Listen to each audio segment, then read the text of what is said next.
U.S. companies including Lyft Incorporated, American Airlines Group and Silicon Laboratories voiced their displeasure on Friday at new Texas laws on abortion, handguns, and voting limitations, a fresh sign of increased efforts by some firms to signal their commitment to social responsibility.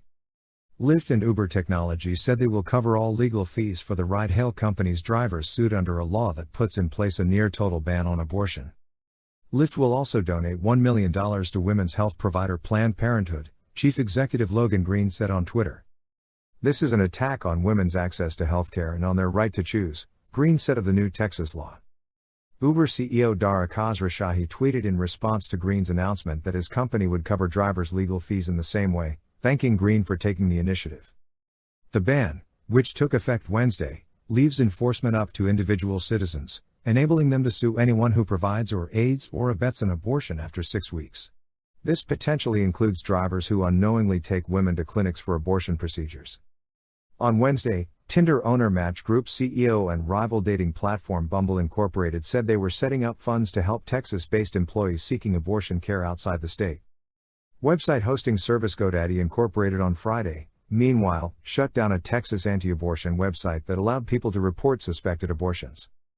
The reaction to the law change in Texas comes at a time when many companies are seeking to burnish their corporate and environmental governance credentials with consumers.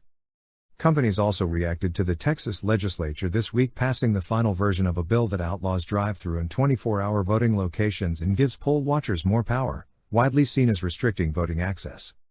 "We hoped for a different outcome for this legislation, and we're disappointed by this result," an American Airlines spokesperson said in an email.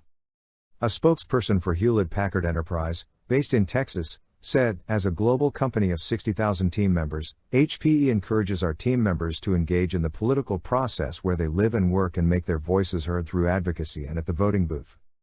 Meanwhile, a law allowing people to carry concealed handguns without any permit went into effect in Texas on Wednesday. "Looking at the abortion law, or the gun law, or the voting law, it's a form of vigilante justice, where you're empowering individuals to enforce the law," said Tyson Tuttle, the CEO of Austin-based Silicon Laboratories, Slab.o. "It's been a rough week in Texas and a harbinger of what's to come across the country.